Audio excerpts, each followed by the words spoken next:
जब किसी लड़की का रेप होता है ना, तो सारा मीडिया एकदम से एकजुट हो जाता है कि अभी के अभी दोषी को फांसी दो, उसे मार दो, उसे जीने का हक नहीं, और कायदे से ये चीज होनी भी चाहिए। पर उन लड़कों का क्या जिनका रेप लड़कियां कर देती है और लड़कियों को कोई सजा भी नहीं मिलती, और ऊपर से इस गंदे समाज का प्रेशर कि लड़के ये चीज बता भी नहीं पाते कि लड़की ने मेरा रेप कर दिया, क्योंकि अगर वह ये बताएगा तो पूरा समाज पहले तो मानेगा नहीं, और अगर मानेगा भी तो ये चीज बोली जाएगी कि यार कि तुझे तो मजे मिल गए, बढ़िया है, सब जो हुआ अच्छा हुआ।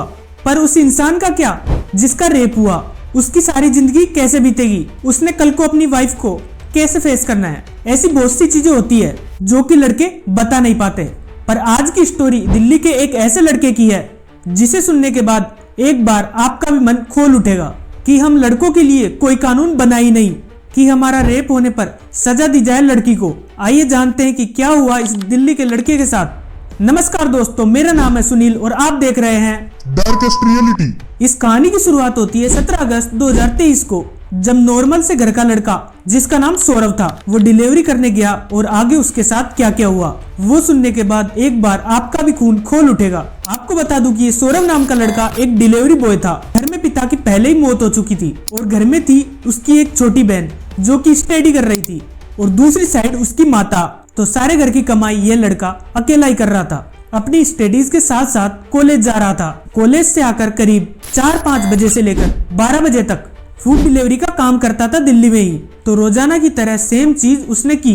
कॉलेज से आया, घर आकर 5 बजे वो निकल गया डिलीवरी के लिए, और जिस पॉइंट पर वो रुकता था वहीं पर पहुंचा। उसको और भी डिलीवरी वाले मिले, लेकिन उन्होंने बताया कि आज का दिन अच्छा नहीं चल रहा, ज्यादा डिलीवरीज नहीं मिल रही। तो वो सैड सा हो गया कि यार कॉलेज की फीस देनी है, मैं क्या करूंगा। ऐसी ऐसी चीजें दिमाग में अक्सर चलती रहती थी, और वो डिप्रेशन में भी रहता था कि पिता सर पर नहीं है, सारे घर को उसी ने अकेले ने देखना है। तो फिर भी उसने काम शुरू किया। ज्यादा डिलीवरीज नहीं मिली और रात के 12 बज चुके थे, जो टाइम था अक्सर उसके घर पहुंचने वाला। थोड़ा सैड था क्योंकि आज उतनी कमाई नहीं हो पाई। फिर क्या होता है कि एकदम से फोन की घंटी बजती है। पता चलता है कि एक ऑर्डर आया है ईसा नाम की लड़की का। तो ये क्या करता है, फटाफट से बाइक स्टार्ट करता है और रेस्टोरेंट पहुंचता है वो ऑर्डर लेने। और ऑर्डर लेकर एक बार तो चौंक गया कि यार रात के 12 बजे कोई इंसान एक छोटा सा बर्गर ऑर्डर कर रहा है, वो भी इतनी दूर।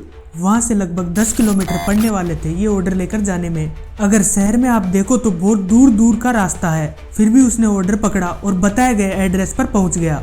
वो पहुंचा। जैसा कि आप जानते हैं कि डिलीवरी ऐप पर शो हो जाता है कि भाई डिलीवरी बॉय आ चुका है। एक बहुत बड़ा सा घर था।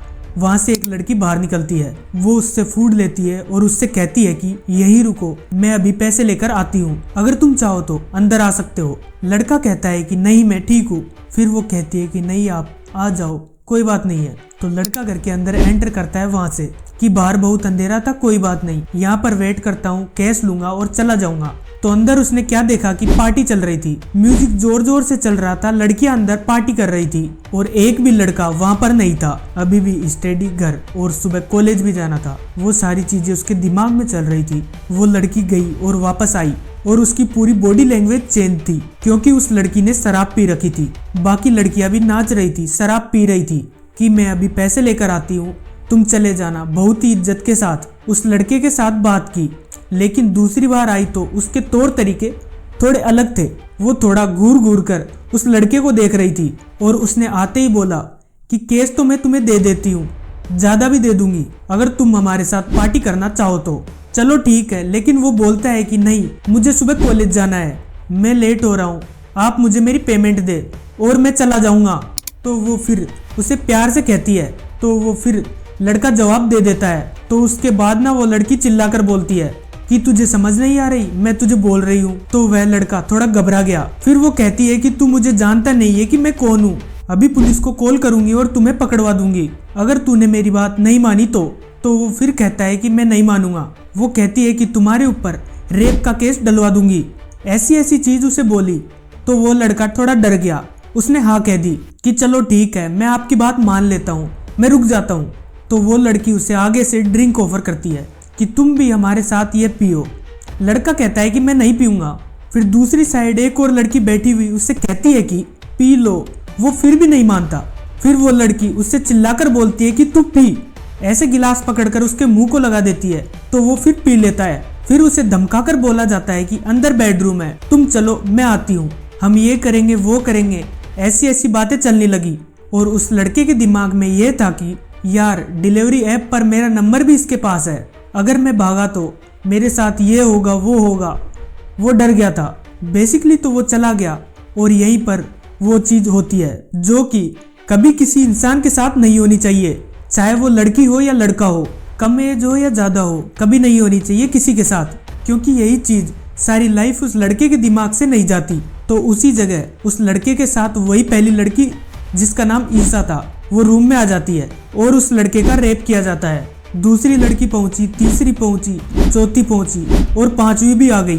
5 लड़कियां एक लड़के का रेप करती है और कई लोगों को यह चीज सुनने में आसान लग रही होगी कि क्या हुआ, लड़का है, मर्द है, पर आप मेंटली देखो या फिजिकली देखो तो ये चीज बिल्कुल भी सही नहीं है किसी इंसान के साथ, क्योंकि कोई भी चीज ज्यादा मात्रा में की जाए तो जानलेवा हो सकती है, जान भी जा सकती है, सीधा सा हिसाब है।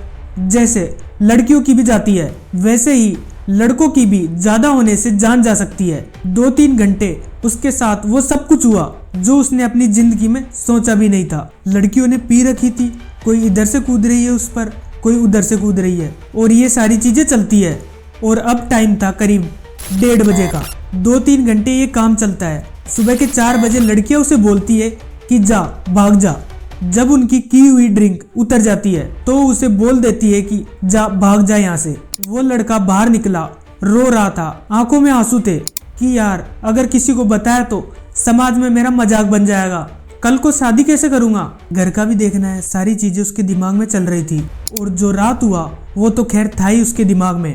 डिलीवरी बैग पीछे टांगा हुआ है, बाइक पे बंदा जा रहा है, रो रहा है, ऊपर से बारिश हो रही है। ऐसे करता करता ही वो घर पहुंचा और उसकी मदर ने पूछा तुम कहाँ थे सारी रात, क्या तुम काम कर रहे थे या किसी दोस्त के घर थे? तो वह जवाब देता है कि मैं दोस्त के घर पर था। और यही चीज यहीं पर थम जाती है। वो लड़का डर गया था, अगर किसी को बताऊंगा तो मेरा मजाक उड़ेगा, कोई फायदा नहीं है। और ऑलमोस्ट 1 साल बाद वह यह चीज किसी दोस्त को बताता है जिसके साथ उसके बहुत पुराने रिलेशन थे, स्कूल टाइम से ही उसके साथ पढ़ रहा था। वह लड़का पत्रकार था, उसने आर्टिकल बनाया और उस आर्टिकल को वेबसाइट पर डाल दिया जहां से मैंने इसे रीड किया और यह स्टोरी आप लोगों को सुना दी।